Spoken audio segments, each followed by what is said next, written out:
Hi, class. This is your instructional read aloud for Chapter 7 of The Hate You Give by Angie Thomas, read with permission by Simon & Schuster. Khalil's funeral is Friday, tomorrow, exactly 1 week since he died. I'm at school trying not to think about what he'll look like in the coffin or how many people will be there, what he'll... Wait. Oh, that's not okay. I'm going to read this again. I'm at school trying not to think about what he'll look like in the coffin, how many people will be there, what he'll look like in the coffin, if other people will know I was with him when he died, what he'll look like in the coffin.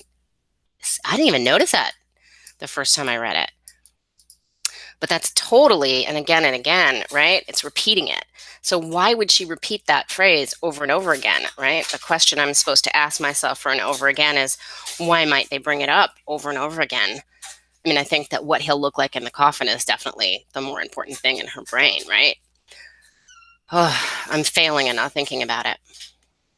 On the Monday night news, they finally gave Khalil's name in the story about the shooting, but with an added title to it, Khalil Harris, a suspected drug dealer.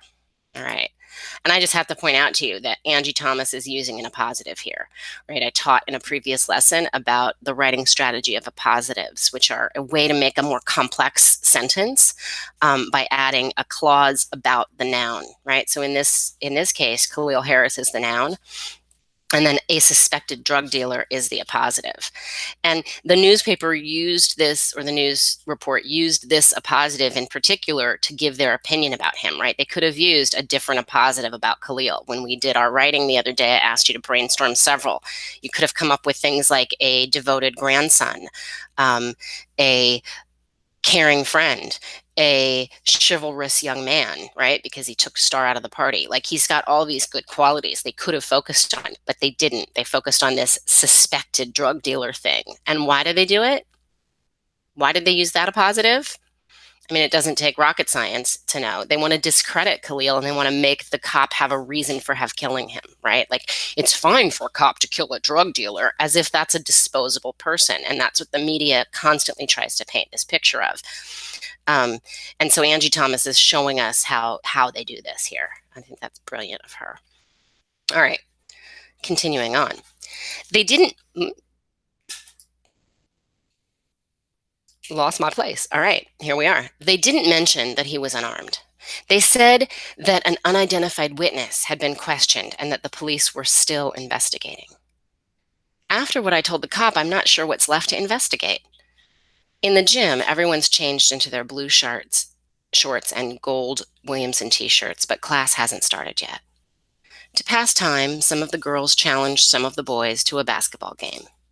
They're playing on one end of the gym, the floor squeaking as they run around.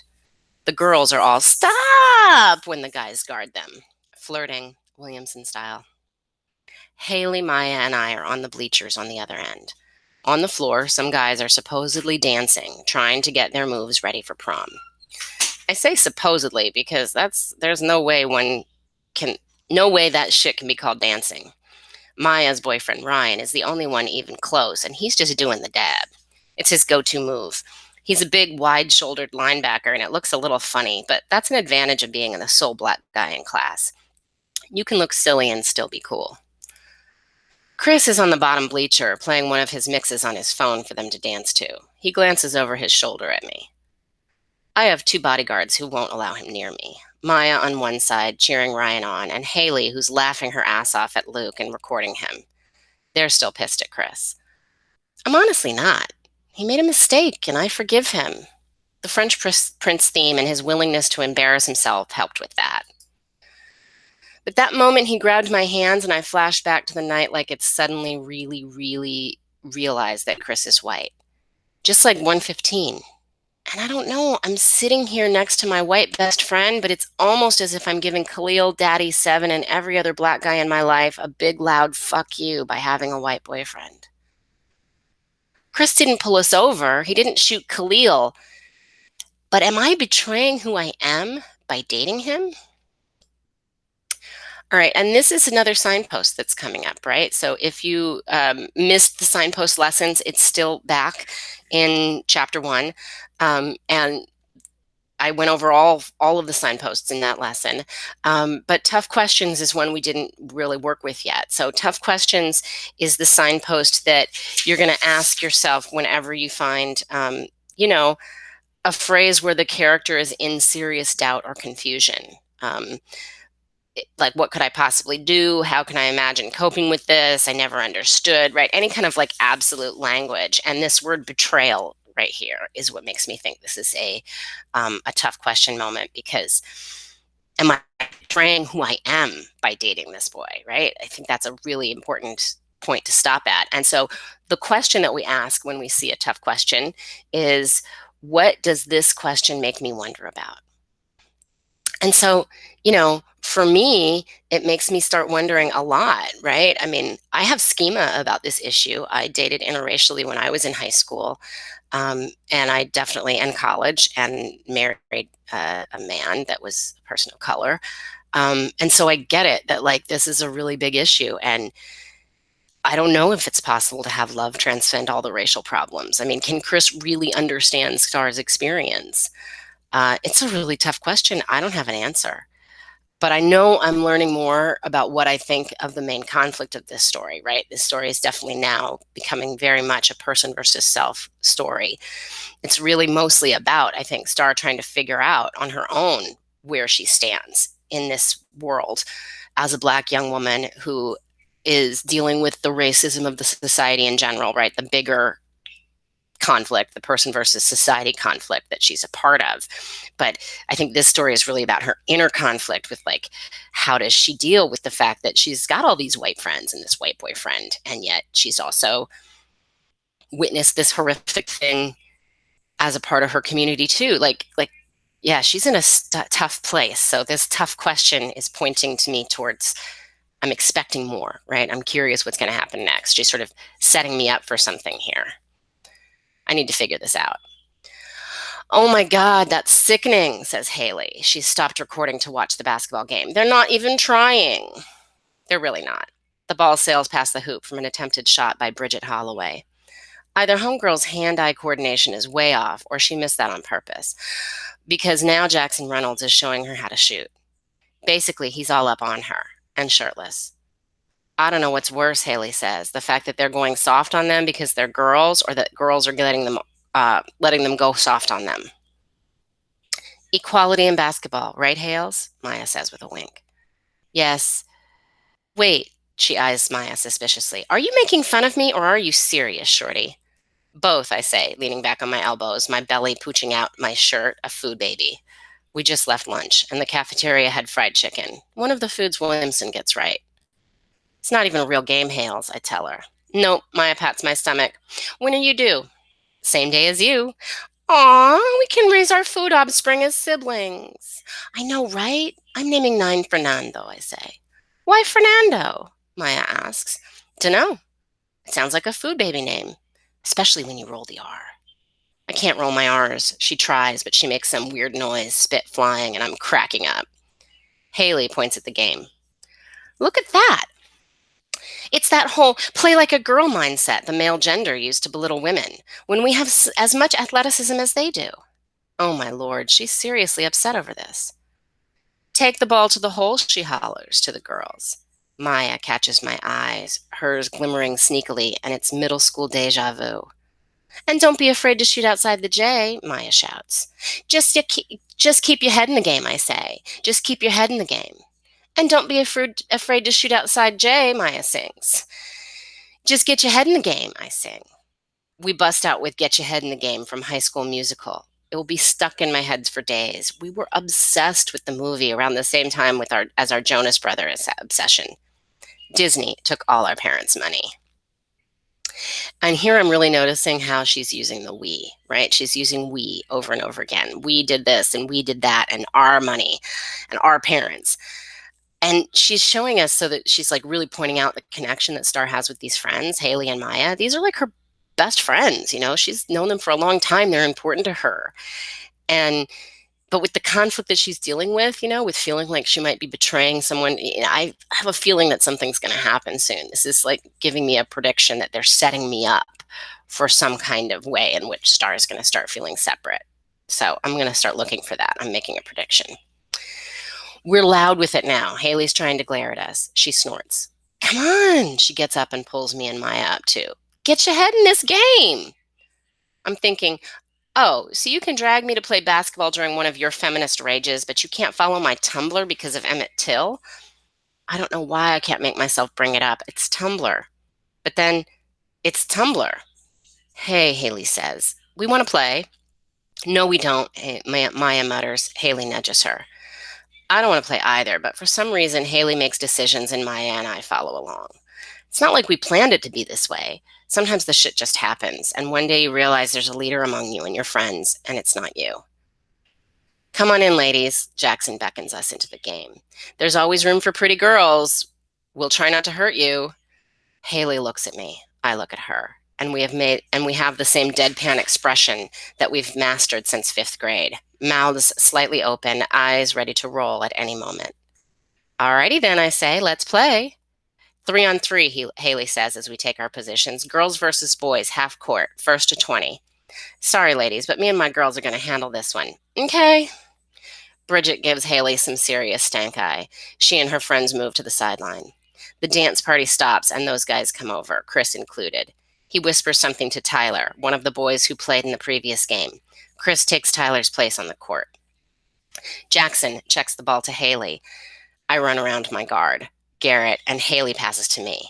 No matter what's going on, when Haley, Maya, and I play together, it's rhythm, chemistry, and skill rolled into a ball of amazingness.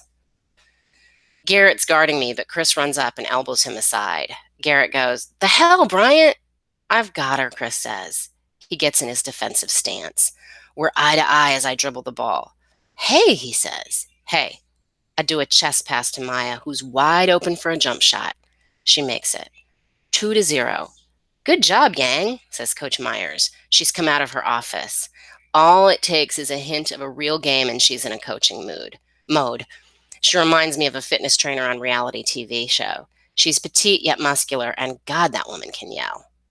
Garrett's at the baseline with the ball. Chris runs to get open. Stomach full, I have to push harder to stay on him. We're hip to hip, watching Garrett try to decide who to pass to. Our arms brush, and something in me is activated. My senses are suddenly consumed by Chris. His legs look so good in his gym shorts. He's wearing Old Spice, and even just from that little brush, his skin feels so soft. "I miss you," he says. No point in lying, I miss you too. The ball sails his way. Chris catches it. Now I'm in my defensive stance, and we're eye to eye again as he dribbles. My gaze lowers to his lips. They're a little wet and begging me to kiss them. See, this is why I can never play ball with him. I get too distracted. "Will you at least talk to me?" Chris asks. "Defense, Carter," Coach yells. I focus on the ball and attempt to steal. Not quick enough. He gets around me and goes straight for the hoop, only to pass it to Jackson, who's open at the three-point line. "Grant," Coach shouts for Haley. Haley runs over. Her fingertips graze the ball as it leaves Jackson's hand, changing its course. The ball goes flying. I go running. I catch it. Chris is behind me, the only thing between me and the hoop. Let me clarify. My butt is against his crotch, my back against his chest. I'm bumping up against him, trying to figure out how to get the ball in the hole. It sounds way dirtier than it actually is, especially in this position. I understand why Bridget missed shots, though. "Star," Haley calls. She's open at the three. I bounce pass it to her. She shoots, nails it. 5-0. "Come on, boys," Maya taunts. "Is that all you can do?" Coach claps. Good job. Good job." Jackson at the baseline. He passes to Chris. Chris chest passes it back to him. "I don't get it," Chris says. "You're practically freaked out the other day in the hall. What's going on?" Garrett passes to Chris. I get in my defensive stance, eyes on the ball, not on Chris. Cannot look at Chris. My eyes will give me away. "Talk to me," he says. I attempt to steal again. No luck. "Play the game," I say. Chris goes left, quickly changes direction, and then goes right. I try to stay on him, but my heavy stomach slows me down. He gets to the hoop and makes his layup. It's good. 5-2. "Damn it, Star," Haley yells, recovering the ball. She passes it to me. "Hustle. Pretend the ball is some fried chicken. Bet you'll stay on it then." Oh, no, she didn't. My jaw just dropped, right? The conflict is definitely on right now, right here. She set me up with the fried chicken. I could have expected it, because why was that being served at lunch? It's such a stereotype, but what the actual fuck, right? So Star is also having the same reaction. The word surges forward without me. I hold the ball and stare at Haley as she jogs away, blue streaked hair bouncing behind her. I can't believe she said she couldn't have. No way. The ball falls out of my hands. I walk off the court. I'm breathing hard and my eyes burn. The smell of post game funk lingers in the girls' locker room. It's my place of solace when we lose a game, where I can cry or cuss if I want. I pace from one side of the lockers to the other. Haley and Maya rush in, out of breath. What's up with you? Haley asks. Me? I say, my voice bouncing off the lockers. What the hell was that comment? Lighten up. It was only game talk. A fried chicken joke was only game talk? Really? I ask. It's fried chicken day, she says. You and Maya were just joking about it. What are you trying to say? I keep pacing. Her eyes widen. Oh my God, you think I was being racist? My schema tells me this is a very typical response of a white person who hasn't studied racism very much and doesn't know much about it. Yeah. Okay. I look at her. You made a fried chicken comment to the only black girl in the room. What do you think? Holy shit, Star. Seriously? After everything we've been through, you think I'm racist? Really? You can say something racist and not be racist.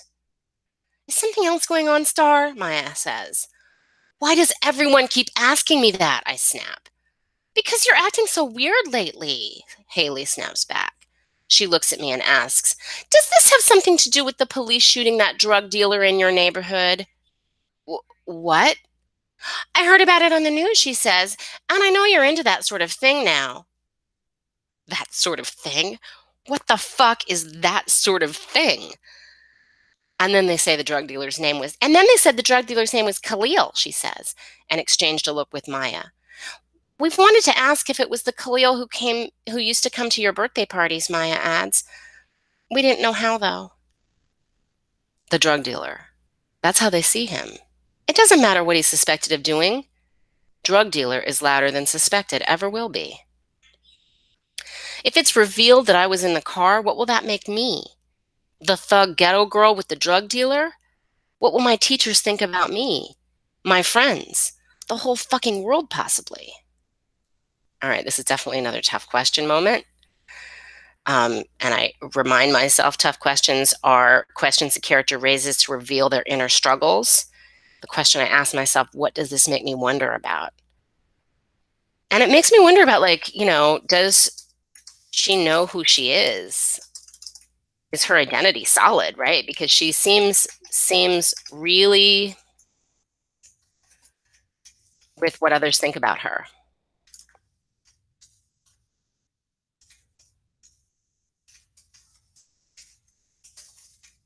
And I just know, as a human, that's not the best way to live. It's better to live where you are independent of the opinion of others, I think is how Wayne Dyer phrased it. So, yeah, she's in a world of inner conflict here. And let's keep reading. I close my eyes. Khalil stares at the sky. Mind your business, Star, he says. I swallow and whisper, I don't know that, Khalil.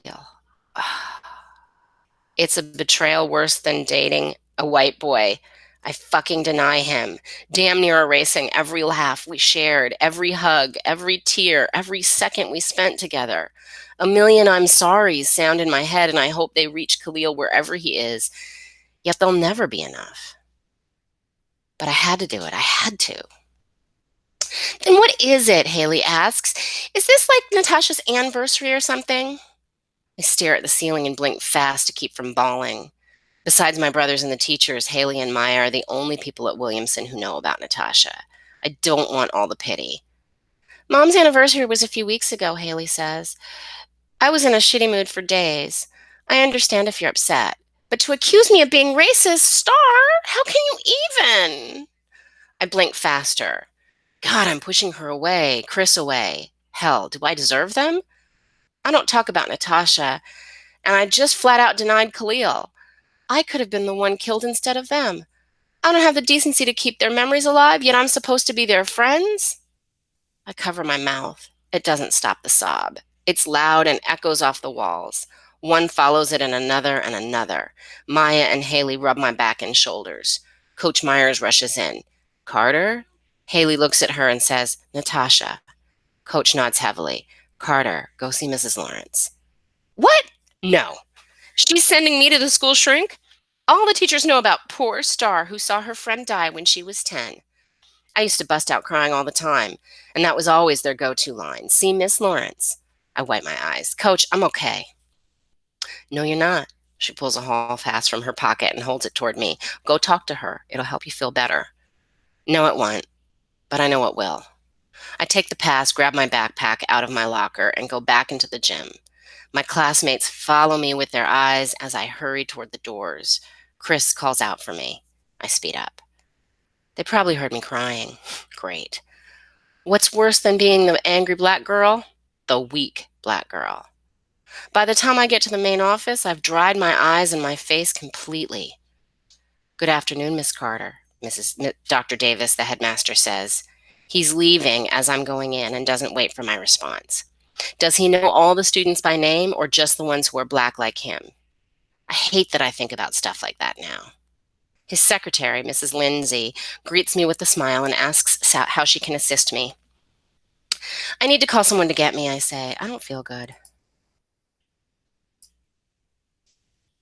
I call Uncle Carlos. My parents would ask too many questions. A limb has to be missing for them to take me out of school. I only have to tell Uncle Carlos that I have cramps and he'll pick me up. Feminine problems. The key to ending an Uncle Carlos interrogation. Luckily, he's on a lunch break. He signs me out and I hold my stomach for added effect. As we leave, he asks if I want some froyo. I say yeah, and a short while later, we're going into a shop that's walking distance from Williamson. It's in a brand new mini mall that should be called Hipster Heaven, full of stores you'd never find in Garden Heights. On one side of the froyo place, there's indie urban style, and on the other side, Dapper Dog, where you could buy outfits for your dog. Clothes for a dog. What kind of fool would I be dressing bricks up in linen shirts and jeans? On a serious tip, white people are crazy for their dogs. We fill our cups with yogurt. At the topping bar, Uncle Carlos breaks out with his froyo rap. I'm getting froyo, yo, froyo, yo. He loves his froyo. It's kind of adorable. We take a booth in a corner that's got a lime green table and hot pink seats. You know, typical froyo decor. Uncle Carlos looks over into my cup. Did you seriously ruin perfectly good froyo with Captain Crunch? You can't talk, I say. Oreos, Uncle Carlos, really? And they're not even the golden Oreos, which are by far the superior Oreos. You got the regular ones. Ew. He devours a spoonful and says, You're weird. You're weird. So cramps, huh? He says. Shit, I almost forgot about that. I hold my stomach and groan. Yeah, they're real bad today. I know who won't win an Oscar anytime soon. Uncle Carlos gives me his hard detective stare. I groan again. This one sounds a little more believable. He raises his eyebrows. His phone rings in his jacket pocket. He sticks another spoonful of froyo in his mouth and checks it. It's your mom calling me back, he says, around the spoon. He holds the phone with his cheek and shoulder. Hey, Lisa, you get my message? Shit. She's not feeling good, Uncle Carlos says. She's got, feminine problems. Her response is loud but muffled. Shit. Uncle Carlos holds the nape of his neck and slowly releases a long, deep breath. He turns into a little boy when Mama raises her voice at him, and he's supposed to be the oldest. Okay, I hear you, he says. Here, you talk to her. Shit. He passes me the piece of dynamite formerly known as his phone. There's an explosion of questioning as soon as I say, hello? Cramps, Star, really? She says. They're bad, Mommy, I whine, lying my butt off. Girl, please. I went to class in labor with you, she says. I paid too much money for you to go to Williamson so you can leave because of cramps. I almost point out that I got a scholarship too, but nah. She'd become the first person in history to hit someone through a phone. Did something happen, she asks. No. Is it Khalil, she asks. I sigh. This time tomorrow I'll be staring at him in a coffin. Star, she says. Nothing happened. Miss Felicia calls for her in the background. Look, I gotta go, she says. Carlos will take you home. Lock the door, stay inside, and don't let anybody in. You hear me? Those aren't zombie survival tips, just normal instructions for a latchkey kid in Garden Heights. I can't let Seven and Sakani in? Great. Oh, somebody's trying to be funny. Now you know. Now I know you ain't feeling bad. We'll talk later. I love you. Mwah. It takes a lot of nerve to go off on somebody, call them out, and tell them you love them within the span of 5 minutes. I tell her I love her too and pass Uncle Carlos his phone. All right, baby girl, he says, spill it. I stuff some froyo in my mouth. It's melting already. Like I said, cramps. I'm not buying that. And let's be clear about something. You only get one Uncle Carlos get me out of school card per school year, and you're using it right now. You got me in December, remember? For cramps also. I didn't lie about those. They were a bitch that day. All right, one per calendar year, he clarifies. I smile. But you got to give me a little more to work with. So talk. I push Captain Crunch around my froyo. Khalil's funeral is tomorrow. I know. I don't know if I should go. What? Why? Because, I say, I hadn't seen him in months before the party. You still should go, he says. You'll regret it if you don't. I thought about going. Not sure if it's a good idea, considering. Silence. Are you really friends with that cop, I ask? I wouldn't say friends. No, colleagues. But you're on a first-name basis, right? Yes, he says. I stare at my cop. Uncle Carlos was my first dad in some ways. Daddy went to prison around the time I realized that Mommy and Daddy weren't just names, that they meant something. I talked to Daddy on the phone every week, but he didn't want me and Seven ever to set foot in a prison, so I didn't see him. I saw Uncle Carlos, though. He fulfilled the role and then some. Once I asked if I could call him Daddy, he said no, because I already had one. But being my uncle was the best thing he could be. Ever since, Uncle has meant almost as much as Daddy. My uncle, on a first-name basis with that cop. Baby girl, I don't know what to say. His voice is scruff. I wish I could say I wish I could. I'm sorry this happened. I am. Why haven't they arrested him? Cases like this are difficult. It's not that difficult, I say. He killed Khalil. I know, he says, and wipes his face. I know. Would you have killed him? He looks at me. Star, I can't answer that. Yeah, you can. No, I can't. I'd like to think I wouldn't have, but it's hard to say unless you're in that situation, feeling what that officer is feeling. He pointed his gun at me. I blurt out, what? My eyes prickle like crazy. While we were waiting on help to show up, I say, my words wobbling. He kept it on me until somebody else got there, like I was a threat. I wasn't the one with the gun. Uncle Carlos stares at me for the longest time. Baby girl, he reaches for my hand. He squeezes it and moves to my side of the table. His arms go around me, and I bury my face in his rib cage, tears and snot wetting his shirt. I'm sorry, I'm sorry, I'm sorry. He kisses my hair with each apology. But I know that's not enough.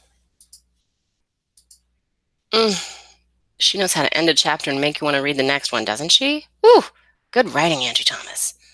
Did you also notice that in this one, Uncle Carlos is wondering if he should go to the funeral? And in the movie, he shows right up at the wake, right? They set it as a wake kind of deal, and I didn't get up to the part with the funeral yet, but there's so many differences in the book and the film. Make sure you're reading the book, okay? Don't write about the film, write about the book. They're different.